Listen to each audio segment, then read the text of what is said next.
안녕하세요, 여러분. 잘 지내고 계신가요? 저는 이제 드디어 브레이크를 하고 있습니다. 너무 행복합니다. 제가 오늘 영상에서는 제가 학기가 끝날 때 항상 했던 그 학기 리뷰와 교수 리뷰를 좀 해보려고 해요. 제가 이번 학기에 총 4과목을 들었는데요. 인터미디어 매니지먼트 어카운팅, 마이크로 이코노믹스 미시경제, 매크로 이코노믹스 거시경제, 그리고 마케팅 에센셜이라고 해서 마케팅 과목을 들었어요. 그 인터미디어 매니지먼트 어카운팅 빼고 다른 3과목은 비즈니스 학생이라면 누구나 들어야 하는 공통 과목이었습니다. 이번 학기는 전체적으로 처음 초반에는 되게 좋았어. 초반에는 뭔가 되게 슬로우하고 쉬운 거예요. 그래서 왜 이렇게 쉽지? 막 이렇게 생각을 했다가 이러려고 이랬구나. 그러면 이제 각 과목별로 리뷰를 시작을 해보겠습니다.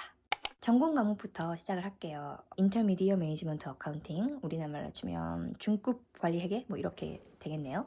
이게 그냥 관리회계 2라고 생각하시면 되고, 관리회계 1은 이미 제가 저저번 학기에 들었어요. 저저번 학기에 그 관리회계 1을 듣고 바로 관리회계 2를 듣고 싶긴 했는데 선수 과목을 들어야 된다는 거예요. 근데 그 당시에 제가 선수 과목을 듣지 않은 상황이었어요. 그래서 한 학기를 건너뛰고 이번 학기에 관리회계 2를 들었죠. 관리회계를 시작하기 전에 제가 엄청 되게 많이 걱정을 많이 했어요. 왜냐면 관리회계 1을 들을 당시에 제가 좀 진짜 그 관리회계가 너무 어려웠어요, 저한테. 그 관리회계 과목이 그 당시에 온라인 과목의 속성반이었어요. 수업도 엄청 어려운데 2달 과정으로 빨리 끝내버리고, 거기에 또 온라인이다 보니까 컨셉이라든가 이론이라든가 뭐 이런 거를 제가 이해를 못했어요, 사실. 근데 이제 관리회계 2를 들어야 된다고 하니까 되게 걱정을 진짜 많이 했어요. 근데 다행히 결론부터 말씀드리면 그렇게 걱정을 안 하셔도 됩니다. 왜냐면 관리회계 1과 이어지는 부분이 진짜 없어요. 또 이제 우리도 고등학교 때 수학 같은 거 들으면 약간 단원이 끝나갈수록 좀 쉬운 약간 그런 게 있었잖아요. 약간 그런 느낌이 있는 겁니다. 약간 공식도 좀 심플해지고 뭐 이런 게 있어요. 그 대신에 이론을 좀 중요하게 생각한다는 거는 또 그런 면이 또 있어요. 시험에 출제되는 이론이 이렇게 어렵진 않은데, 그래도 어쨌든 이론을 내시니까 교수님이 어느 정도 내가 이제 거기에 대해서 신경을 써야 되는 거죠. 그 관리회계 같은 경우는 기본 시험 3개, 파이널 기말 하나가 있는데, 기본 시험 3개가 각각 16, 16, 11%씩 들어가고, 파이널 40% 들어가고, 단원풀이 숙제가 11% 정도 들어가고, 그 팀풀이 하나 있어요. 팀풀이 6%인가 들어가요. 팀풀 얘기하면 풀은 6%밖에 들어가지 않으니까 부담은 없는데, 그게 이제 파워 BI라는 프로그램을 지금 학생들에게 사용해 볼 수 있는 기회를 주려고 만든 프로젝트거든요. 그룹 내에 좀 할 줄 아는 사람이 있으면 조금 더 수월하게 시간을 세이브하면서 이제 할 수 있겠죠. 단원풀이 숙제는 항상 모든 과목이 단원풀이 숙제는 있습니다. 그 단원풀이 숙제 대부분이 교재 출판사가 제공하는 그 연습 문제를 풀어보는 거였거든요. 근데 이 단원풀이 숙제도 대부분 교재에 연습 문제가 또 있어요. 그 교재 연습 문제랑 숫자만 바꿔서 나오는 경우가 많거든요. 그래서 교재에 있는 연습 문제를 한번 풀어보시고, 거기 이제 답이 있으니까 연습 문제 풀어보시고, 그 다음에 이제 출판사에 제공하는 그런 플랫폼에서 나오는 연습 문제를 풀어보시면 그렇게 크게 어려운 건 없다고 저는 생각을 합니다. 시험 난이도 같은 걸 좀 말씀드리면, 이제 교수님이 수업 시간에 그 엑셀 파일을 가져오셔가지고 이제 같이 풀어봐요. 그 정도의 난이도예요. 거기서 꽤 뭐 이렇게 달라지거나 어렵거나 되게 쉽거나 이것도 없고, 그 정도 난이도를 공부하시면 돼요. 근데 여기서 팁이 뭐냐면, 교수님이 엑셀 파일을 가져오신다고 했잖아요. 그러니까 어느 정도 문제에 해당하는 틀을 다 만들어놔요, 이미.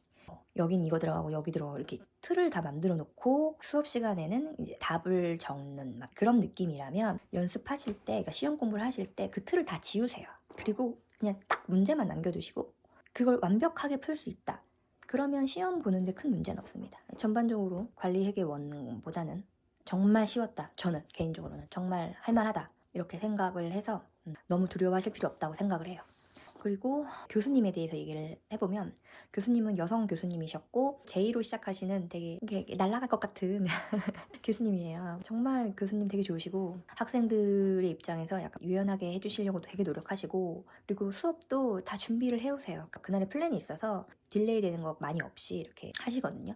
저는 개인적으로 이런 스타일의 티칭을 굉장히 좋아해요. 그래서 저는 정말 만족스러운 수업의 질이었고 교수님이었고 학습 분위기였던 것 같아요. 굳이 이제 단점을 한번 몇 개 얘기를 해보자면, 이론이 어쨌든 저의 입장에서는 조금 쉽지 않으니까, 그러니까 이게 시험에 출제되는 이론이 정말 어렵지 않아요. 근데 그 이론이 아무리 쉬워도 한 번은 다 훑고 가야 되잖아요. 저는 영어를 못하니까 훑는 푸는 게 좀 느린 거지. 그런 시간들이 영어를 잘하는 이제 친구들보다는 오래 걸리니까 좀 그게 심적으로 부담인 거예요. 좀 그런 게 조금 힘들었다. 두 번째는 제 기준 좀 시험 문제가 좀 많아요. 주관식도 내시고 객관식도 내시고 이런 문제만 객관식으로 나오느냐 이게 아니라 문제를 풀어서 이제 거기서 정답을 찾는 그런 객관식도 나오고 뭐 하여튼 다양하게 나오거든요. 근데 그런 거 있잖아요. 또 있어 문제가. 난 끝난 줄 알았는데 또 있어 막 이런. 시간 관리를 시험 볼 때 좀 잘해야 된다는 생각을 많이 했거든요. 그래서 모르는 문제가 나왔을 때 그걸 계속 붙잡고 있기보다는 먼저 다른 문제를 푸시고 돌아오는 게 좀 더 나아요. 왜냐면 문제가 계속 있으니까. 이제 이걸 느낀 게 기말 때 그걸 느꼈어요. 기말 때 이제 3시간 동안 시험을 보는데 고민하는 문제들이 몇 개 생겼을 거 아니에요. 그 고민을 하니까 시간이 진짜 모자라서 제가 막판에는 거의 찍었어요. 이런 문제는 다 찍고 간혹 이 문제 안에서 힌트가 있는 문제들이 있거든요. 풀어보지 않아도. 그런 거 막 다 찍고 저는 기말 성적을 진짜 기대를 안 했습니다. 너무 찍은 게 많아가지고. 그래서 시험 문제를 조금 줄여줬으면 좋겠다 막 이런 생각을 좀 하게 됐죠. 그리고 이제 교수님이 너무나 좋으신 분인데 꼼수가 없습니다. 지름길을 알려주지 않으세요. 간혹 다른 교수님들 중에선 파이널이 너무 많잖아, 양이 공부가. 그러니까 힌트를 주시는 분들이 간혹 계세요. 다 그러신 건 아닌데 그래서 약간 범위를 조금 줄여주시는 거지. 근데 이 교수님은 그런 게 하나도 없어요. 그냥 정직하게 공부를 다 하셔야 돼요. 그래서 꼼수가 없고 정도의 길을 가시는 분이다. 하지만 수업의 질이라든가 교수님의 능력치라든가 뭐 이런 거는 정말 좋으시고 훌륭하신 분이시기 때문에 저는 이분 되게 강추하고 있습니다. 두 번째로 마이크로 이코노믹스에 대해서 한번 리뷰를 해볼게요. 저는 경제 정말 싫어했거든요. 별로 이렇게 관심이 없던 분야인데 계산 문제가 생각보다 많고 이제 그래프를 좀 분석하고 뭐 이런 게 좀 있어요.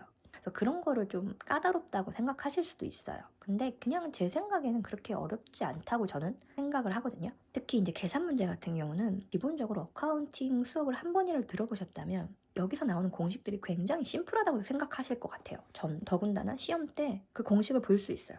공식 종이를 주거든요. 저는 계산하는 거에 대해서 어려움을 느꼈다.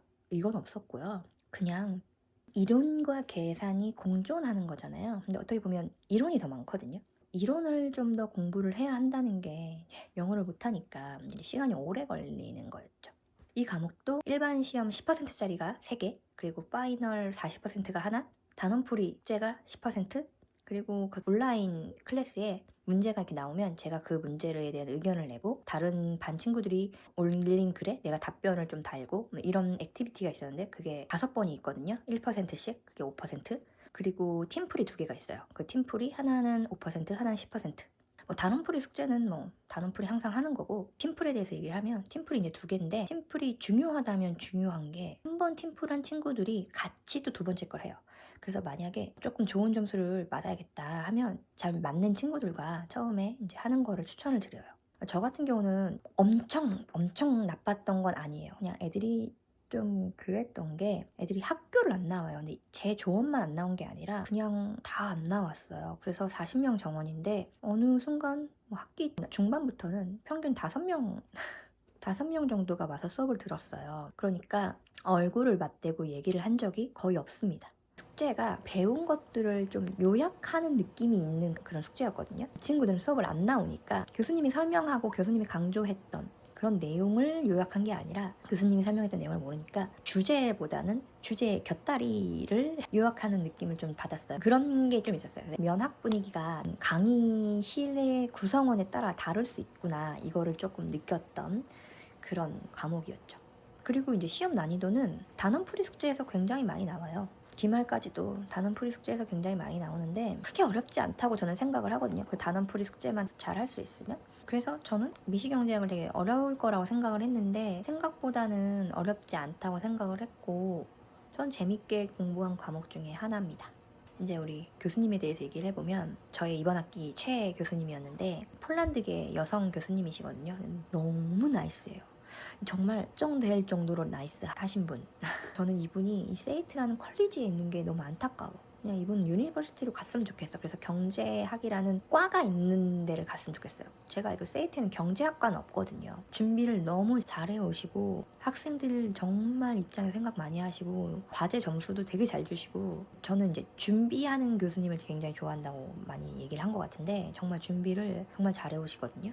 일예로 그 강의를 할 때 요즘에는 교수님들이 어떻게 하시냐면 그 교재를 사용하시잖아요. 출판사에서 강의용 슬라이드를 다 줘요. 대부분 그 슬라이드를 그냥 편집 없이 그냥 가지고 오셔서 그걸 가지고 강의를 많이 하세요. 근데 이 교수님은 이걸 다 편집을 해요. 추가할 거 추가하고 뺄 거 빼고, 그 슬라이드를 편집을 하는 교수를 거의 못 봤거든요. 이거 하나만으로 저는 대단하신데? 라고 생각을 했고, 수업의 티칭 방식도 그냥 이렇게 단순하게 이거야 이거야 이거야를 설명하시는 게 아니라 왜 이렇게 되는지, 왜 이게 나오는지를 이해시키려고 하시는 거예요. 되게 재밌는 게 처음에는 이해가 안 가지. 나도 파이널을 공부할 때 다 챕터를 처음부터 쫙 봤을 거 아니에요. 근데 내가 이해를 하는 거야. 이거를 다 듣고 나니까 이 교수님의 의도를 알겠더라고. 왜 이렇게 설명을 하셨는지. 굳이 이제 또 단점을 꼽자면 저는 단점이 없다고 생각을 하는데, 대학교를 갓 들어오는 어린 친구들은 경제학이란 자체에 관심이 크게 없을 것 같아요. 저도 그랬고. 그러다 보니까 이 교수님의 수업이 지루하게 느껴질 수 있어요. 왜냐면 경제학이 지루하기도 하고, 그리고 교수님도 이제 설명해야 될 분량이 많으니까 농담이나 뭐 이런 거를 거의 안 하시고 수업을 좀 진행하시는 편이기 때문에 친구들이 좀 지루해할 수도 있다, 이런 생각을 좀 했고요. 그리고 시험이 단원풀이 숙제에서 나오는 거는 맞는데 쉬운 문제 중에서 고르는 것 같진 않아요. 어려운 문제에서도 고르는 건 아닌데 쉬운 문제에서 골라가지고 내는 그런 느낌은 아니라는 거. 근데 저는 그렇게 어렵지 않았어요. 미시경제 얘기를 했으니까 거시경제 얘기를 해볼게요. 거시경제는 제가 되게 관심 있는 토픽들이 되게 많아서 토픽이 되게 재밌었어요. 인플레이션, 모기지, 금리, 환율 뭐 이런 거 나오니까 재밌는 걸 배울 수 있겠다, 이렇게 생각을 한 과목이고요. 들으면서도 되게 그래, 그래서 이렇게 금리를 내리는구나, 금리를 올리는구나, 환율 차익이 이런 효과를 내는구나, 뭐 이런 식으로 생각을 많이 할 수 있는 그런 과목이었습니다. 이 과목은 10%짜리 3개의 일반 시험 각각 10%, 내려서 30%, 그리고 파이널 40%짜리 하나, 온라인 강의실에 문제 올려놓으면 제가 글 쓰고 이제 다른 사람 글 쓴 거에도 제가 의견을 내고, 이게 10개가 있어서 각각 1%짜리였어요. 그래서 총 10%였고 단원풀이 숙제 10%에 팀풀이 하나가 있어서 10% 이렇게 했습니다. 이제 팀풀 얘기를 이제 또 하면 저희 클래스만 그랬을 수도 있어요. 팀풀이 어떤 걸 조사해서 프레젠테이션을 하는 거였어요. 조원이 10명이었어요. 이 교수님은 한 팀당 팀원을 8명에서 10명까지 만들게 했거든요. 이거의 장단점은 있는데 장점은 많은 친구들이 조금씩 가져가니까 내 분량도 조금인 거죠. 단점은 어쨌든 이런 10명이나 되는 팀원들을 다 데리고 막 열심히 으쌰으쌰 이게 힘들어요. 항상 빌런은 있고 빌런의 확률이 되게 높아지거든요. 전체적으로 좀 10명이나 되는 인원이었지만 잘 넘어왔고, 발표도 너무 워낙 잘해줘가지고 저희 조는 되게 좋은 점수를 받았습니다. 수업의 난이도, 수업은 엄청 이해가 잘 되진 않아요. 근데 교수님에 따라 다를 것 같긴 해요. 제가 이제 교수님에 대한 얘기를 할 때 더 자세하게 얘기를 하겠지만 토픽은 어디서 한 번씩 들어보고 재밌는 토픽이긴 한데, 그게 어쨌든 뭐 한국말로 했을 땐 모르겠는데 영어로 했을 때는 조금 이해하는 부분들이 좀 쉽지 않았던 부분들도 있고요. 그래서 공부를 조금 신중히 하셔야 되는 것도 맞는 것 같아요.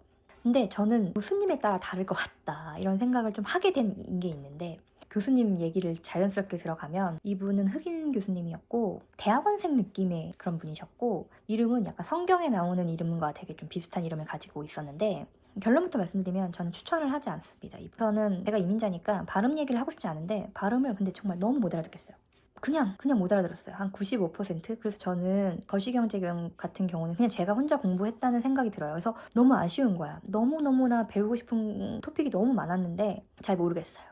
그래서 제가 좀 아쉽습니다, 이 과목이. 그리고 준비를 좀 많이 안 해오세요. 이걸 느낀 게 뭐냐면, 문제풀이 시간을 정말 가끔 가졌는데 그 가끔 있는 문제풀이 시간도 제대로 준비를 안 해오셔가지고 그냥 후지부지 된 게 되게 많아요. 예를 들면 문제를 풀어요. 근데 자꾸 답이 틀리는 거야, 그 교수가 푼 게. 그러면서 뭐 하다가 그냥 그 시간이 종료가 돼버리는 거예요, 그 강의 시간이. 그런 적이 그냥 다예요. 문제풀이 시간도 별로 없었을 뿐더러 그냥 그랬어요, 항상. 그래서 준비를 안 해온다.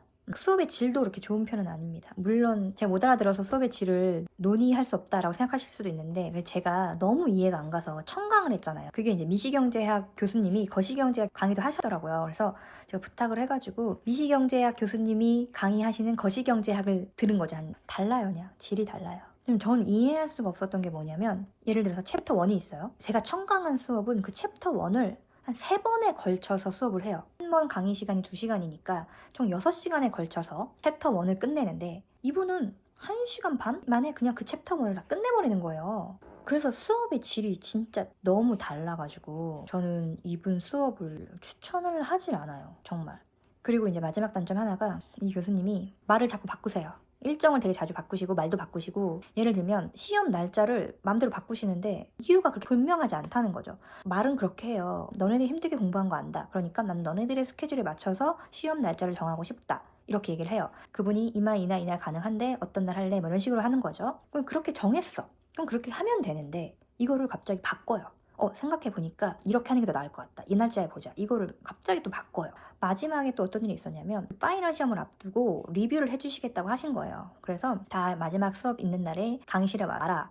이렇게 얘기를 했는데 그 강의 날짜 한 하루 이틀 전에 메일이 와서는 리뷰 안 한다. 학교 올 필요 없다. 그 대신 니네가 원하면 내 오피스에 오거나 그 메신저로 나한테 물어봐라. 이렇게 얘기를 한 거죠. 분명히 합의를 다 그렇게 하기로 했고 다 정해졌는데 그냥 하루 이틀 전에 그렇게 바꾸시는 경우가 굉장히 많아요. 나만 이런가 했는데 알고 보니까 다른 친구들도 좀 좋아하는 편은 아니더라고요. 장점을 찾기가 어려웠는데 장점이라면 일반 시험 3개가 있잖아요. 10%짜리. 좀 쉬워요. 이분이 단원풀이 숙제라는 건 결국 대부분 교재 출판사가 제공하는 플랫폼에 있는 연습 문제를 풀게 하는 거거든요. 근데 이분은 그거 문제 외에 온라인 강의실에 자기가 따로 문제를 올렸어요. 근데 그거는 이제 점수에 들어가지도 않고 그런데 그 온라인 강의실에 있는 자기가 올려준 문제랑 단원풀이 숙제에서 대부분 시험 문제를 내고 그 시험 문제 난이도도 약간 쉬워요. 쉬운 문제만 좀 골라내는 느낌이 있어요. 근데 이분이 이제 파이널 시험을 안 만든 것 같아요. 왜냐면 난이도가 완전 달랐어요. 그래서 저는 이 교수님을 추천하지 않습니다. 제 생각에는 다른 분을 들으시는 게 좋아요. 근데 제가 경제학 수업을 수강 신청을 하기 전에 레인 마이 프로페서라는 사이트에 가가지고 교수를 좀 검색을 많이 해봤거든요. 경제학 교수 중에 리뷰가 좋은 교수가 별로 없더라고요. 거시경제학 교수님이 5점 만점에 3점 후반대인가를 가지고 있었거든요. 근데 이 정도의 퀄리티니까 다른 교수님들 그 퀄리티는 솔직히 좀 어려울 것 같아요. 그래서 제가 말한 미시경제학 교수님만 굉장히 리뷰가 좋은 편이었고 다른 교수님들은 별로 그렇게 좋지가 않았어요. 웬만하면 미시경제학 제가 들은 교수님 거를 들으시는 거를 저는 추천합니다. 저의 개인적인 생각은 그렇습니다. 그리고 이제 마지막으로 제가 들은 게 마케팅 에센셜이라는 과목이에요. 그나마 이번 학기에 많이 언급을 안 했죠. 이 과목은 에이싱크로너즈라는 온라인 강의로 들었고요. 제가 말씀드린 적 여러 번 있는데 강의가 없고 제가 그냥 공부하는 거예요. 제가 교재 읽고 일정에 따라 이제 과제 내고 뭐 시험 보고 뭐 이러는 거였거든요. 근데 이 과목은 시험은 없었는데 퀴즈라고 명명은 하긴 하는데 단원풀이에요. 결국은 단원풀이 숙제같이 문제를 풀어야 되는 거였어요. 감시하는 뭐 그런 장치가 없습니다. 카메라도 없고 그냥 책을 볼 수도 있고 뭐 인터넷 검색을 해볼 수도 있고 모르는 문제가 있으면 그렇습니다. 근데 문제가 좀 많아요. 되게 많아서 시간이 좀 오래 걸리니까 뭐 시간을 여유를 두고 퀴즈를 시작하시는 게 좋을 것 같고 처음에는 제가 책을 다 읽고 공부를 했는데 시간이 너무 오래 걸리는 거예요. 책도 영어로 되어 있고 분량도 많은데 또 문제도 많단 말이에요. 그러니까 이게 너무 시간이 오래 걸려서 그냥 검색을 많이 했습니다. 이 수업이 어떻게 구성이 되어 있냐. 그 아까 말한 퀴즈 같은 단원풀이 숙제가 있다 그랬잖아요. 그거에 한 34%? 5% 이 정도고 온라인에 문제 있으면 저희가 이제 답변을 적고 다른 친구들도 답변에 댓글을 달고 뭐 이런 액티비티가 하나인가 두 개인가가 있고 그게 한 10%였고 그리고 이제 그 챕터가 5개 정도가 끝날 때마다 파트가 끝났다 뭐 해서 또 내는 게 있어요. 그게 한 4개인가 있었고 그게 한 25%? 23%뭐 이 정도고 개인이 하는 과제가 2개가 있었는데 이게 하나가 10% 다른 하나가 20%인데 이게 다른 하나가 파트 1과 파트 2로 나눠져 있어서 각각 10%였어요. 개인 과제가 30 정도? 이 정도 됐습니다. 제가 왜 이렇게 딱 부러지게 퍼센테이지를 말을 못하냐 이 교수 때문에 그래요. 이 교수를 말씀을 드리겠습니다. 저는 이 교수를 정말 교수직을 하면 안 된다고 생각합니다. 제가 이렇게까지 얘기한 적이 별로 없을 거예요. 특히 온라인이라서 그런 것도 있는 것 같아요. 인펄슨 이렇게 한다고 하면 바로 애들이 난리 날 것 같은데 온라인 에이싱크로너즈 같은 경우는 교수님이 중요한 건 아니에요. 강의가 없잖아. 강의가 없고 그 대신에 뭐가 중요하냐면 스케줄이 되게 중요해요. 왜냐면 에이싱크로너즈 같은 경우는 이제 학생들이 스케줄을 보고 과제를 제출을 하고 숙제를 할 걸 하고 뭐 이렇게 하는 거란 말이에요. 그래서 이게 스케줄이 되게 중요하고요. 그리고 이제 과제가 있을 때는 과제에 대한 정확한 정보, 이 설명이 되게 중요한 거죠. 근데 이 교수님은 그걸 다 안 했어요. 다 지키지 않았습니다. 그래서 이 교수님은 이 온라인 강의와는 맞지 않다라고 생각을 합니다. 일례로 제가 이 수업을 늦게 들어갔거든요. 수강 신청 변경 기간에 들어가서 첫째 주, 둘째 주를 놓쳤어요. 수강 신청을 하고 딱 들어갔더니 공지가 이렇게 이미 강의실에 있더라고. 그러면서 말로는 그래요. 에러가 있었는데 그래서 지금 내가 올린 스케줄과는 조금 차이가 발생을 했다. 걱정하지 말아라. 하고 끝인 거야. 걱정하지 말아라. 하고 업데이트를 해줘야 되잖아. 그러면 근데 끝인 거야. 이게 뭐지? 하고 기다렸거든요. 그렇게 한 달을 기다려요. 제가 정말 무수하게 메일을 보내고 뭐 어떤 애들은 온라인 강의실 게시판에 Q&A가 하는 데가 있었어요. 그래서 Q&A에도 질문을 하고 했는데 그 교수 나타나지 않았어. 한 달 동안. 근데 겨 웃긴 건 그 Q&A 게시판을 닫았어. 근데 문제는 그 듀데이트가 다가오는 과제가 있었어요. 하물며 그게 지났어 이제. 근데도 설명이 없어. 그러니까 애들은 이제 불안한 거야. 어떻게 되는지 모르니까. 그래서 저도 그렇고 그래서 저는 어떻게 했냐면 랜덤으로 학생들한테 메일을 보내서 한 2명 정도한테 혹시 너네 따로 메일 받은 게 있냐, 아니면 따로 설명한 게 있냐, 아니면 따로 뭐 무슨 메신저를 통해서 교수랑 대화를 하고 있냐. 왜냐면 나만 연락이 안 되는 건가 해가지고 그랬더니 아니래. 자기도 어떠한 연락도 못 받았고 어떠한 답장도 못 받았고 그냥 잠수를 탄 거야 한 달 동안.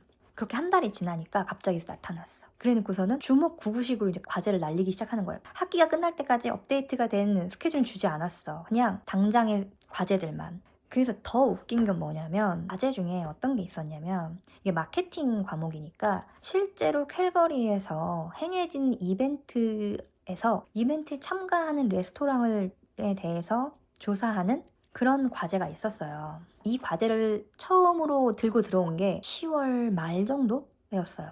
야, 이 이벤트, 이 링크에 가서 여기에서 참가하는 레스토랑 중에 마음에 드는 레스토랑을 하나 뽑아서 나한테 이메일로 보내. 그럼 내가 너네들한테 과제를 줄 거야. 이렇게 얘기를 했어요. 부가 설명 하나도 없이 정말 딱 이렇게 얘기했거든요.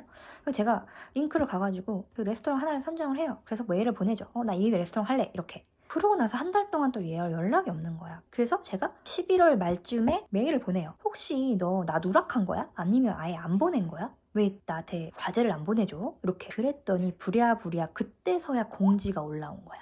다른 사람한테 다 안 보냈어. 그러면서 더 웃긴 뭔지 아세요? 제가 10월 말에 과제에 대한 얘기를 처음 들었다고 했잖아요. 근데 그 과제는 실제 있는 행사였거든요. 근데 그 행사는 이미 끝났었어요. 9월 말에서 10월 초까지 하는 거였는데 그 행사는 이미 끝났었는데 10월 말에 과제를 준 거예요.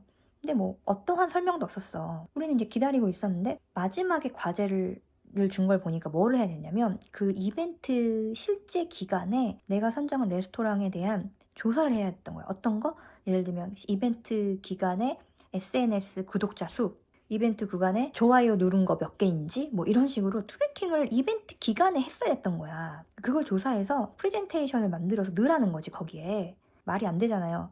성적도 되게 늦게 나와요. 성적도 그냥 종강하고 일주일 있다 나왔어요. 그래서 애들이 또 메일을 엄청나게 보냈나 봐요. 왜냐면 교수가 하도 잠수를 많이 타니까 불안하겠지. 그래서 나한테도 랜덤으로 누군가 나한테 보냈더라고. 혹시 너 이 수업 듣지? 너 혹시 점수 받았니? 그러니까 설명 자체를 안 해주고 그냥 잠수를 타는 경우가 너무 많으니까. 장점은 점수를 잘 줘요. 제 생각에는 이거 아닐 수도 있습니다. 그렇게 검토하고 주는 스타일은 아닌 것 같고요. 그냥 대충 맞게 하면 그냥 점수는 잘 퍼주는 것 같아요. 저는 이 교수님을 추천하지 않습니다. 여성 교수님이고 여기 캐네디언 분이시고 D로 시작하시는 이름인데 이런 식으로 온라인 강의를 진행하는 건 문제가 있다고 생각을 합니다. 이분의 인클래스 강의도 있어요. 근데 인클래스 강의는 저는 모르고 온라인 강의는 듣지 않으셨으면 하는 바람이 있습니다. 이렇게 제가 4과목, 이번 학기 들은 4과목 다 리뷰가 끝났습니다. 이번 학기도 되게 여러 가지 우여곡절이 있었던 것 같아요. 진짜. 세이브를 안 하고 시험을 제출한 적도 있고 파이널 마지막 시험을 앞두고 담이 와서 난리가 난 적도 있고 항상 제가 이렇게 리뷰를 하고 제 성적을 공개를 했었거든요. 근데 이번부터는 안 하려고요. 사실 이게 처음에 공개를 시작한 건 그냥 저 자신한테 좀 칭찬을 해주고 싶어서. 근데 이번에 제가 세이빙을 안 하고 이제 제출을 했을 때 정말 너무 충격을 되게 많이 먹은 거예요. 그래서 너무 바보 같고 내가 왜 그랬나 하고 그래서 되게 엄청 우울하고 막 힘들었었어요. 그 당시가. 그러면서 갑자기 또 담이 이렇게 왔잖아요. 그래서 멘탈도 약간 건강이 상한 느낌이었는데 몸까지 이제 상했구나 이런 생각을 하게 되면서 내가 너무 이 점수에 대해서 너무나 중요하게 생각을 하지 않았나? 뭐 이런 생각을 좀 많이 하게 됐거든요. 그러면서 뭐 갑자기 점수 생각 안 하고 나는 그냥 하는 데 의의를 둘 거야 라고 생각한다고 한들 제가 그렇게 쉽게 되지는 않을 것 같지만 적어도 점수에 집착하고 연연하게 만드는 장치들을 조금씩 제거를 해볼까? 막 이런 생각을 하게 된 거예요.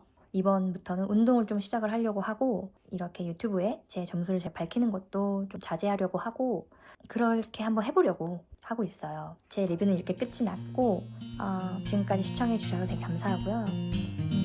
크리스마스 잘 보내시고 새해 복도 많이 받으시고 건강도 챙기시고 행복한 일들만 더 많이 일어나기를 바라겠습니다. 그러면 안녕.